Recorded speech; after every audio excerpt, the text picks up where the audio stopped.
Allahumma salli ala sayyidina Muhammadin sahibil busyra salatan tubashiruna biha wa ahlana wa auladana wa jami'a masyayikhina wa mu'allimina wa talabatana wa talibatina min yawmina hadha ila yaumil akhirah. Bismillahirrahmanirrahim. Alhamdulillahirabbil alamin. Allahumma shalli ala sayyidina Muhammad wa ala ali sayyidina Muhammad. Rabbi shrah li sadri wa yassir li amri wa hlul 'uqdatam min lisani yafqahu qawli. Subhanaka la ilma lana illa ma 'allamtana innaka antal alimul hakim. Ya Fattah ya Alim, ya Fattah ya Alim, ya Fattah ya Alim, iftah alaina fathan qariba. Assalamualaikum warahmatullahi taala wabarakatuh. Alhamdulillah, segala puji dan syukur kita ucapkan kehadirat Allah Subhanahu wa taala. Salawat serta salam kita curahkan kepada baginda Nabi Muhammad sallallahu alaihi wa ala alihi wa sahbihi wasallam. Alhamdulillah, sama-sama kita hormati ya Ustazah Syarifah Nabila Al-Habsyi, Ustazah Syarifah Khairi Al-Habsyi. Kita doakan para ustazah semoga panjang umur, sehat afiat, Allah kabulkan hajatnya, Allah lindungi setiap langkah-langkahnya, dan insya Allah dakwahnya diperluas oleh Allah Subhanahu wa taala. Dan juga yang bersama kita tim Hadrah Firqah Ar-Rasyidah.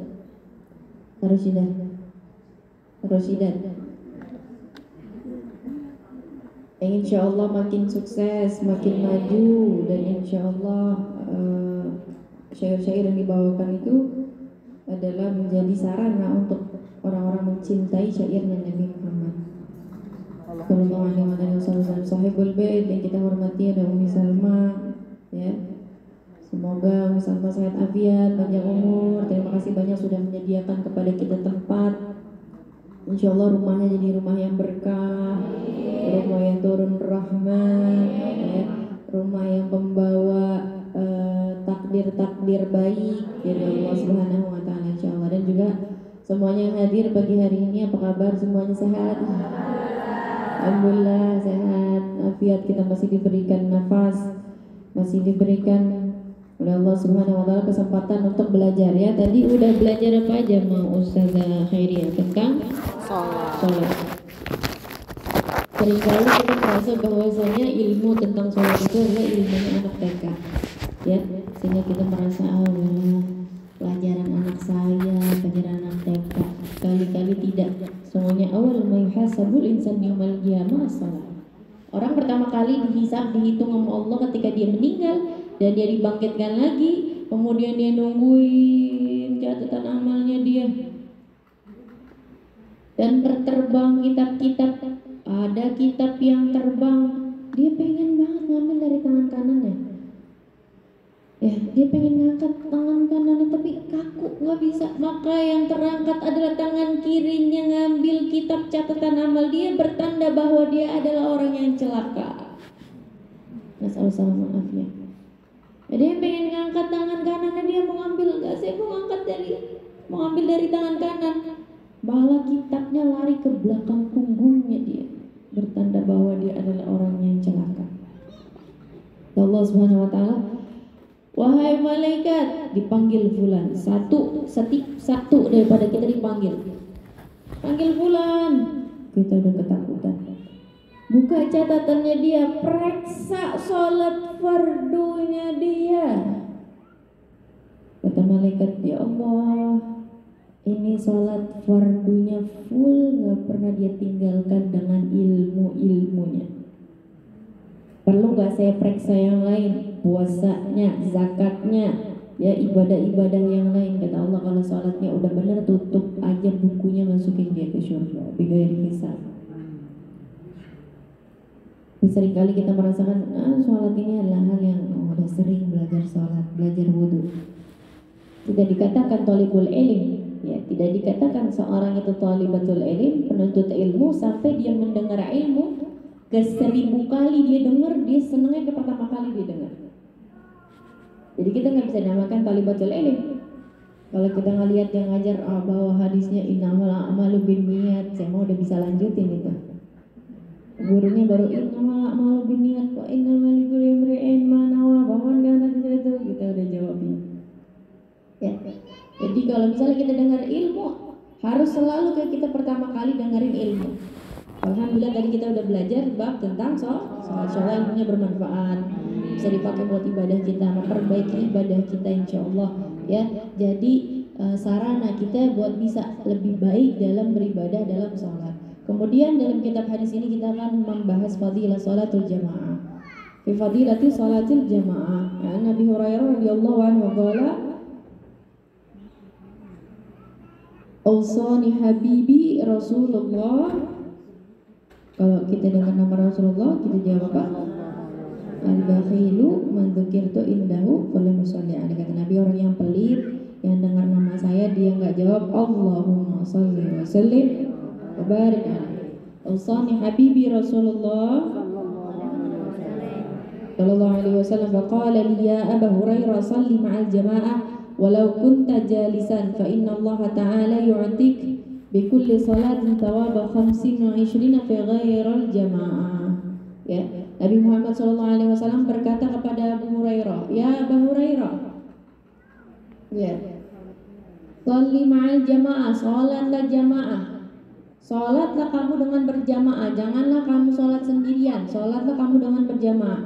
Walau kunta jalisan, walaupun ente sholatnya dalam keadaan duduk, misalnya dia lagi sakit, ya. Maka walaupun lagi sakit atau keadaan yang nggak bisa sholat berdiri, nggak menghalangi seseorang buat sholat berjamaah, enggak. Sholatlah bagaimanapun keadaan kamu, sehat, sakit, ya bisa berdiri ataupun nggak bisa berdiri, sholatlah dalam keadaan berjamaah. Maka sesungguhnya Allah memberikan bagi orang yang sholat berjamaah 25 kali lipat pahala daripada sholat sendiri, dan nanti dalam hadis yang lain 27, ya. Sholat jamaah memiliki fadilah yang begitu luar biasa, ya, sehingga sangat-sangat diutamakan dengan para sahabat-sahabat Nabi Muhammad SAW. Kenapa? Kenapa sholat jamaah memiliki keutamaan? Karena kalau seseorang itu sholat berjamaah, sholatnya itu pasti diterima. Tapi kalau orang sholat sendirian, sholatnya itu diperiksa dulu sampai langit ketujuh. Di langit pertama periksa ada nggak riaknya. Kalau nggak ada riaknya naik, amalan sholatnya. Ke langit kedua ada nggak ujubnya. Naik lagi langit ketiga, ada sombongnya, balikin lagi, lemparin ke orangnya. Gak bisa naik amalannya. Tapi kalau orang sholat jamaah, sholatnya pasti keterima. Kenapa? Begitulah fadilahnya sholat berjamaah. Kalau misalnya imamnya lagi khusyuknya pas rukuk, makmumnya khusyuknya pas sujud, jadi saling melengkapi, pahalanya jadi dapat. Kalau misalnya kita sholat jamaah sama orang yang sholatnya khusyuk, maka kita dapat pahala khusyuknya dia. Kalau dia khusyuk selama dia sholat, ya, kemudian kita sholatkan, kalau kita entar khusyuk entar enggak. Allahu akbar, Allahu akbar kabira, walhamdulillahi katsira, subhanallahi bukratan wa asila. Inni wajjahtu wajhiya lilladzi fataras samawati wal arda. Artinya apa? Ya Allah, inni wajjahtu, saya hadapkan wajhiya, wajah saya, badan saya, diri saya, lilladzi fataras samawati wal ard, kepada Tuhan yang menciptakan langit-langit dan bumi. Tapi kita menghadap katanya doang, cuman hati kita nggak menghadap. Kita baru hanifan musliman amanan musyrikin, a'udzubillahi minasyaitonir rajim. Ada aja hal-hal yang kita lupa, kepecah masalahnya di sholat. Kalau tiba-tiba kita dapat ilham, Bismillahirrahmanirrahim, lagi khusyuk nih, alhamdulillahirabbil alamin. Tuh kalau sama saudara nggak apa-apa, nggak boleh berantem. Iya deh, ntar habis ini chat aja, bales aja deh WA-nya dia, nggak apa-apa. Dia ngerasanya dapat ilham lagi sholat, padahal setan lagi ngegodain dia biar dia nggak khusyuk. Pas lagi salam, Wah, sholatnya udah kayak wali nih, dapat ilham pas lagi sholat. Aneh kalau lagi sholat dapat bisikan-bisikan baik, kayak dapat ilham dari Allah. Padahal setan lagi gangguin kita biar kita nggak khusyuk. Ya kalau kita kan khusyuknya gitu kan. Ntar kita nginget begitu. Terus kita nginget lagi nih bacaan qul a'udzu birabbin nas malikin nas, khusyuk lagi. Begitu kita takbir Allahu akbar, ruku. Ya tadi sayur udah matiin apa belum? Ya. Tadi kayaknya lagi nyetek, takut dah. Ya takut keburu airnya habis, hari kita buru-buru sholatnya. Padahal pas kita ke dapur nggak ada apa-apaan. Kalau nggak tiba-tiba kayak angin-angin, jangan mau hujan nih. Sholat kita buru-buru. Apalagi kalau ada notif, ting, ya Allah jangan laki gue ntar dia ngamuk. Buru-buru. Aduh, ntar dia emosi lagi. Kalau kita sholatnya begitu. Ya Sayyidina Ali Zainal Abidin daripada keturunan Nabi Muhammad SAW pas lagi sholat kebakaran,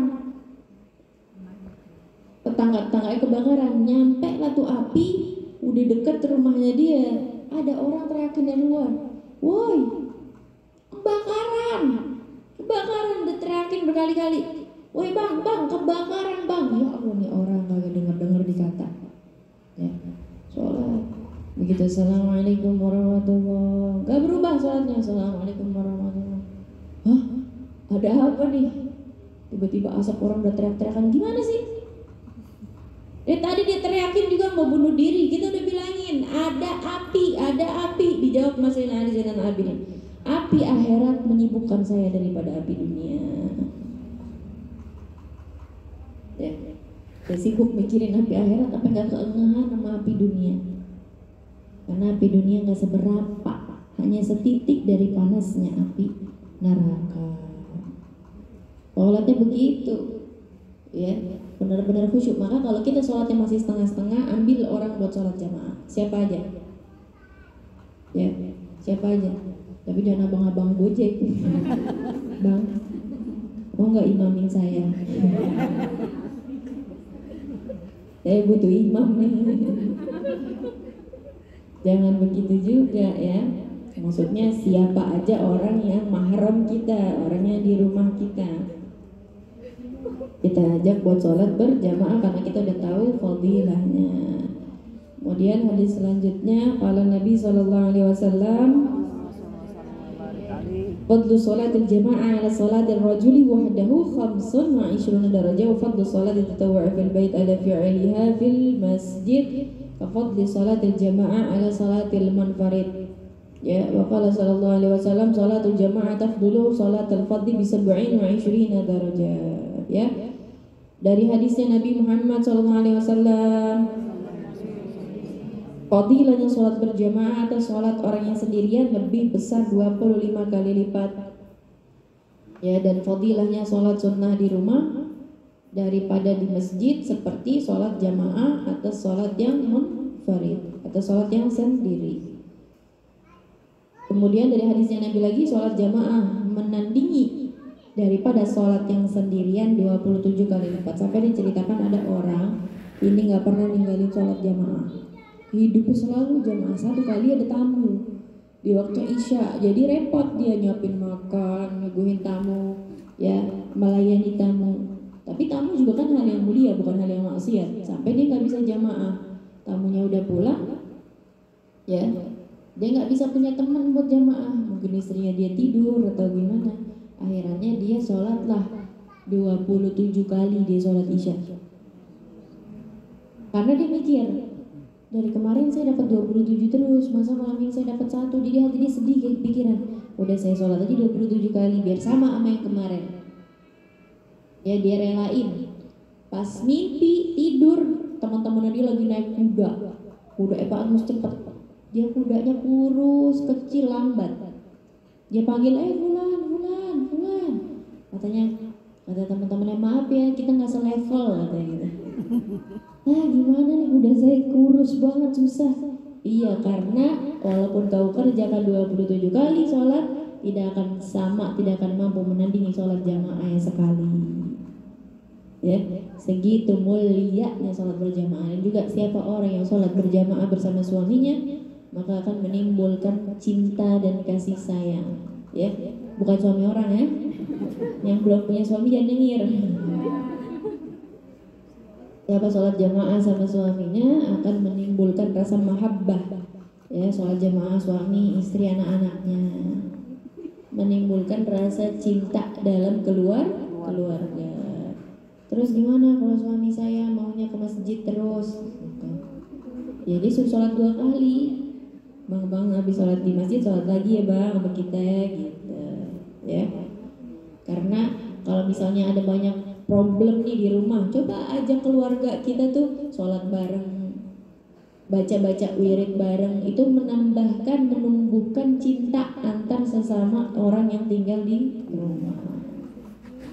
Makanya kalau orang-orang soleh, wali-wali ya, dulu abahnya Bu Baba datang ke rumah Bu Baba terus bilang, ayo kita baca wirid. Siapa nih anggota rumah yang gak ada di depan matanya? Semua anak cucunya dikumpulin, yang pipi, yang kecil-kecil semuanya. Ada satu bayi di kamar, keluarin, kata Muhammad Haddad. Bayi pun harus hadir dibaca wirid ini. Ya, akhirnya dibawa mau bayi keluar. Baba Syarifah itu cerita, anak-anak di kamar bayi, kata Muhammad Haddad. Bayi pun ya bawa ke sini, keluarin, dan kita baca bareng-bareng sama si bayi ini. Kenapa begitu? Karena tahu bahwa kita bareng-bareng baca wirid, bareng-bareng baca zikir ataupun sholat berjamaah bersama-sama menumbuhkan cinta dan kasih sayang, dan anak kecil menyerap apa yang dia dengar sejak dini. Ya. Pernah dulu main ke rumah orang, kemudian anaknya ini baru bisa ngomong babi, maaf ya, ini cuma pelajaran. Anak pikir baby, dia ngomong baby. Ternyata dia ngomong itu benar, binatang itu benar dia ngomong. Kenapa? Karena dia sering mak bapaknya berantem ngomongnya begitu. Ini anak nggak bisa ngomong, anak pikir ini ngomongnya baby ya. Enggak, maaf, ini bukan baby, itu emang binatang itu dia sebut. Karena dia sering dengar mak bapaknya berantem. Jadi hati-hati. Anak kecil dia menyerap, meskipun kita melihatnya dia kayak nggak ngeh, ya. Maka apapun yang dilakukan orang tua, maka kenapa anak-anak itu pisahin kamar sama ibu bapaknya, jangan sekamar kalau bisa. Dan juga kalau misalnya kita lagi wirid zikir, itu bawa anak dari kecil, ya, dari kecil, dari SD, adik-adik anak masih pada TK, masih kecil. Kalau setiap maghrib tuh abah-abah udah megang gesper, bukan buat sholat doang. Saya duduk depan muka abah, baca ratib haddad. Walaupun kita bacanya masih salah-salah ya, dipimpin sama ibu kita, dan kita juga masih banyak ngeluhnya. Aduh, adik anak tuh Habib Muhammad, udah bawa punggung amat sakit, pegel gitu. Ngantuk, merem amat, ngantuk, anak juga ngedumel gitu kan, abah capek. Gak mau tahu, pokoknya gak boleh bangun dari karpet ini kecuali kalian udah selesai ratib haddad. Itu dari kelas 1, dari yang setengah mati kita nggak mau diem, nggak bisa diem ya, sampai akhirnya mau nggak mau kita tahu kita harus diem, pokoknya kita diselepet sama bapak kita. Jadi kita kayaknya emang wajib dibaca ratib, kalau nggak kita habis baca. Jadi begitu gede udah kebiasaan nih anak-anak kecil ya. Ada dalam kitab akhlak ada cerita seorang anak jalan-jalan. Dalam kitab akhlak Khalil Banat, seorang anak jalan-jalan sama ibunya ke satu kebun, ngelihat pohon besar, pohonnya bengkok, kayunya bengkok. Ditanya sama anaknya, Bu, ini kenapa kayunya bengkok? Kenapa nggak dilurusin aja ya Bu? Jelek banget kita ngeliat kebun kayunya bengkok. Nah, ini pohon udah besar, udah nggak bisa dilurusin. Andai waktu kecil dia bengkok, dilurusin masih bisa. Itu adalah contoh. Ya, kalau kita mau ngedidik anak, nungguin dia gede dulu, dia udah terlalu kokoh. Susah kalau kita paksain malah patah. Maka kalau yang punya anak ini dari sejak kecil, mau dia nangis, mau dia gegerungan, didik ya, suruh dia baca wirid, baca Quran, sholat depan mata kita. Karena anak zaman sekarang lebih pintar daripada maknya. Ya, yang selingkuh aja di aplikasi kalkulator bisa. Ya, anak Liatin sholat tuh di depan mata kita dari kecil. Oh jangan karena ini mah masih kecil. Justru karena masih kecil. Kalau udah besar dia udah terlalu terbiasa dengan gaya hidupnya dia dan dia jadi nggak mau diatur. Baru dia nanti kalau anak kita udah remaja udah dewasa baru ketemu ustazah doain anak saya biar dia bisa ngaji, biar dia bisa ngerti agama. Nah jadi pelajaran buat kita yang belum punya anak atau masih punya anak-anak kecil ya. Tapi tenang aja, doa ibu itu sepanjang masa. Doa ibu buat anak-anaknya itu kayak doa Nabi buat umatnya. Maka kayak gimana pun anak kita doain ya. Pernah ada satu orang ibu ngeluh sama Nabi Muhammad Al-Haddad, "Beb, anak saya Beb disuruh sholat susah Beb, disuruh sholat susah, kurang ajar sama ibunya Beb." Bu, selama 7 hari berturut-turut ibu bangun tahajud cuma buat doa malam itu. Gak lama dari situ ibunya datang ya, "Beb, gimana? Udah diamalin?" Udah deh, alhamdulillah. Saking dia girangnya sholat sampai dia dalam sehari sholat sambil menghatamin Quran 1 kali. Keberkahan siapa? Keberkahan ibu. Maka jangan pernah putus asa kita kalau punya anak kita nggak bisa dibilangin doain. Dan sholat jamaah itu adalah sholat yang sangat diagungkan. Sampai ada sahabat Nabi Muhammad SAW itu kurus kayak penyakitan tapi bukan penyakitan ya, orang sakit kurus pucat.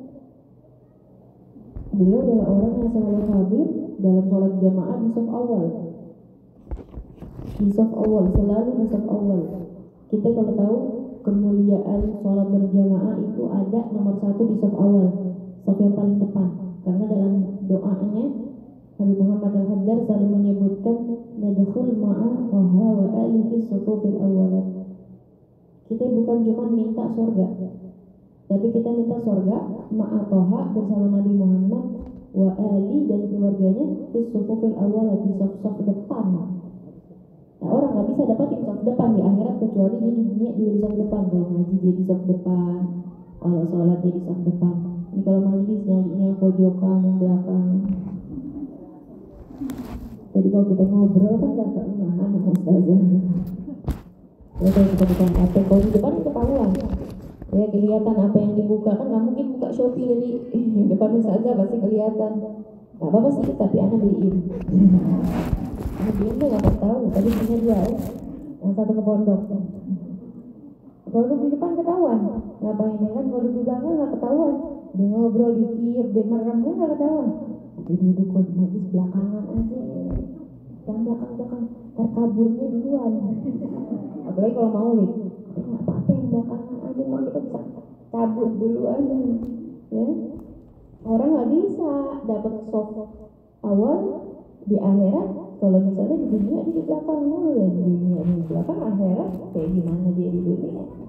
Tapi orang-orang yang getol nih, yang maunya nomor 1 di dari Zahra itu ya, kalau berebutan sop awal udah kayak berebutan emas 10 kilo.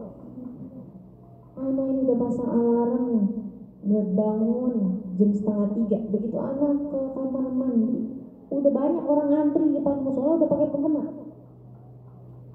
Karena musola kita dikunci saking ini yang jagain musola nih. Kalau nggak dikunci semua orang nggak keluar dari musola. Sampai begitu. Anak-anak nggak ada yang tidur, dikunci akhirnya musola. Jam 2:30 anak pikir anak udah kayak wali kali gitu ya. Jam 2:30, oh hebat ini di kamar mandi. Begitu anak mau kamar mandi, Allah, orang semua udah pakai mukena. Kita udah berasa hebat baru mau kamar mandi jam 2:30. Jadi begitu ada wudhu ngambilnya mukena keluar, musola dibuka, orang udah lari semuanya ambil saf awal. Kenapa? Karena orang-orang yang di saf depan ini nih yang berpotensi nanti di yaumul kiamah masuk saf depan. Kita semua kalau ini masih di depan semua kan, ini masih kelihatan semua namanya di depan semua. Enggak yang di belakang nggak diomongin gitu. Ini kategorinya masih di depan semua. Masa di belakang kalau rame kita yang paling ujung nggak kelihatan gurunya gitu maksudnya ya. Dan kita yang sengajain bukan karena keadaan, Kalau keadaan nyampe di belakang, kata ustazah nggak boleh belakang, seruduk orang semuanya. Misi dong, misi mau duduk di depan. Nggak begitu juga, ya. Maksudnya ketika kita bisa di depan, tapi kita memilih di belakang. Apalagi kalau sholat jamaah sama guru-guru kita ada kesempatan, ambil di depan, ambil paling dekat guru kita. Kenapa? Karena ketika kita sholat sama guru kita berjamaah di dunia, kita berharapnya kelak nanti di akhirat kita sama-sama lagi, kan gitu, ya. Jadi itu adalah fadilahnya dengan sholat berjamaah lebih mulia 27 kali lipat. Kemudian seorang sahabat ini yang selalu datang di saf depan, balik ke cerita tadi, Nabi dinanya, namanya Sauban. Ya Sauban, kenapa sih ente ini kurus banget, kayak pucat, kayak ada sakit gitu. Ya Rasulullah, saya ini gak kayak gini kecuali karena saya ini kepikiran. Kalau pagi saya ketemu sama engkau, saya mikir nanti siang ketemu lagi gak ya sama Nabi. Kalau siang ketemu sama engkau, saya pikir ntar malam ketemu lagi gak ya sama Nabi. Terus kalau saya lagi di rumah, pikiran saya kalau saya meninggal, bisa gak ya saya sesurga sama Nabi. Nabi tingkatannya di mana, saya di mana? Ini sahabat. Mikirnya bisa nggak ya saya nanti sesurga sama Nabi? Duh, celaka banget saya kalau saya ketemu sama Nabi di dunia. Saya bisa nanti dia mah nggak bisa ketemu sama Nabi, sampai sakit, nggak bisa makan, karena kepikiran gimana nanti kalau di akhirat saya nggak bisa melihat Nabi, ya nggak bareng sama Nabi, gimana ya? Ini orang-orang zaman sekarang pede banget kalau punya masalah, lebih baik aku mati saja. Pikirnya kalau mati langsung ketemu sama Nabi gitu ya, ngumpul enak-enakan. Ya Allah, segitu percaya dirinya kita. Bahkan ketika kita mati kita di-prank. Waduh, sejatinya musibah ini. Baru ketemu malaikat, ketemu hisab, malaikat munkar nakir, azab kubur, nasallahu alaihi. Kemudian satu hari Sayyidina Sauban ini nggak kelihatan, sampai Nabi bilang di mana cariin. Ketika sahabat mau mengunjungi ke rumahnya baru tahu ini setiap sholat ada di jamaah sholat awal. Kalian tahu jarak dari masjid ke rumahnya 3 jam berjalan kaki. Usah ngeluh orang yang rumahnya jauh, gak ada yang jalan kaki kan sih dari Bogor ya. 3 jam jalan kaki dari rumahnya menuju ke masjid. Ya Allah, tapi di saf depan, tiap sholat jalan kaki, panas-panasan, panas terik.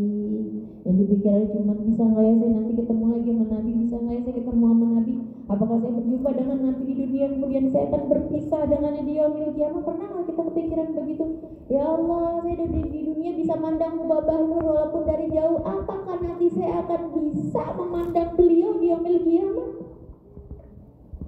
Ya Allah, saya di dunia bisa melihat Ustazah Halimah dari dekat, Ustazah Amirah binti dan dekat. Apakah nanti di akhirat saya ketemu lagi sama mereka?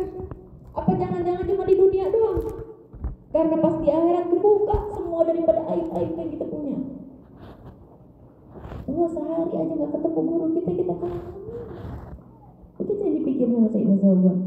Lalu gak ketemu Nabi, sebenarnya aja saya kangen. Gimana nih? Gimana kalau di akhirat ternyata kepisah, kita mau nyari guru kita di mana? Oh, itu sama kumpulan orang-orang yang ahli ibadah. Ya, kita gak kebagian. Kita mau nyari di mana?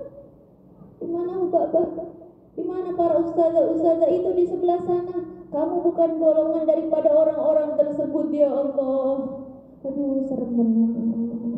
Gak pernah kepikiran kita selalu mikir kita bukan golongan orang kaya, kita bukan golongan orang sukses, kita bukan golongan orang ya yang punya kedudukan. Apakah kepikiran kalau kita bukan golongan guru-guru kita nanti?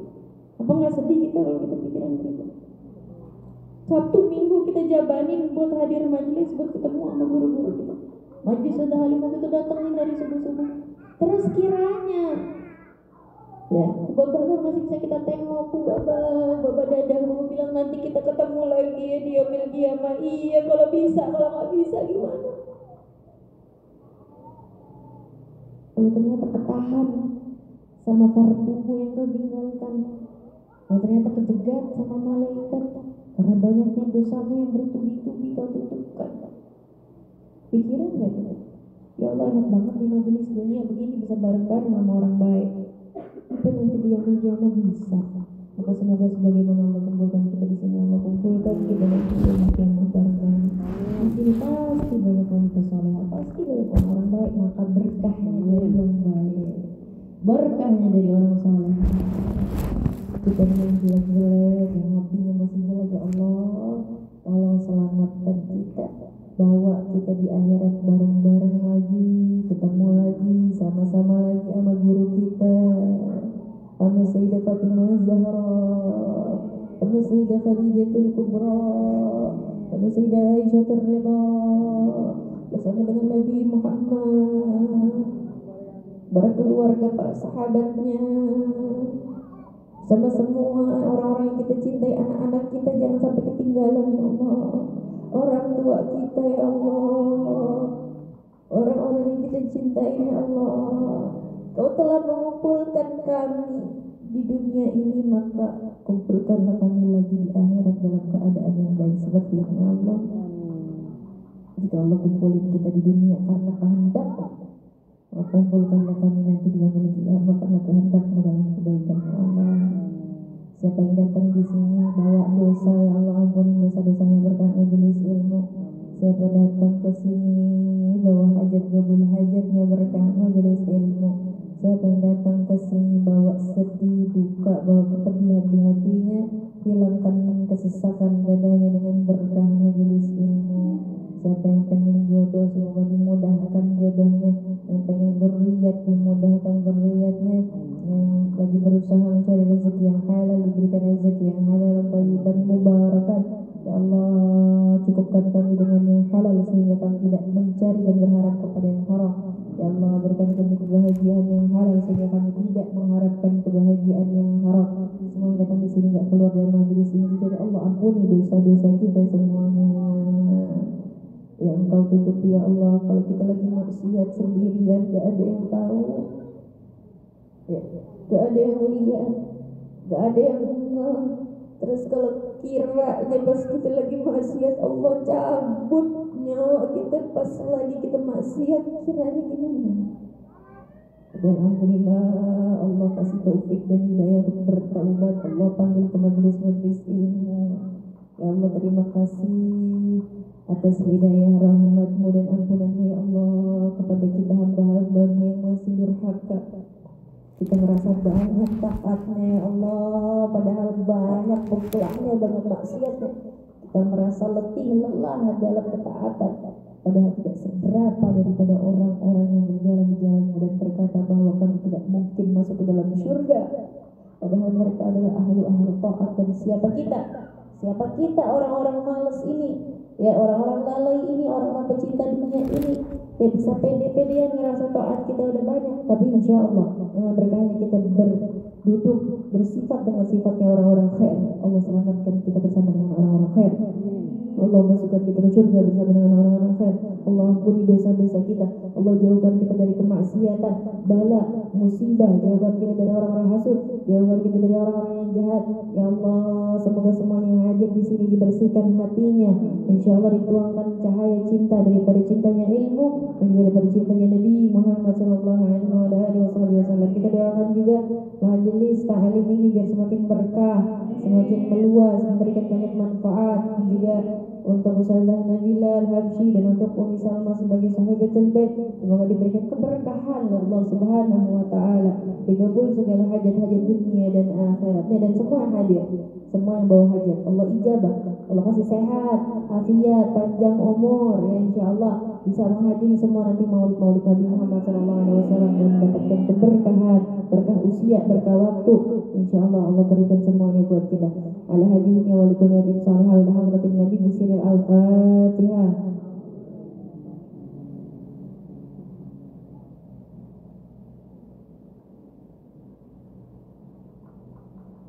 Suratul ladzina an'amta 'alaihim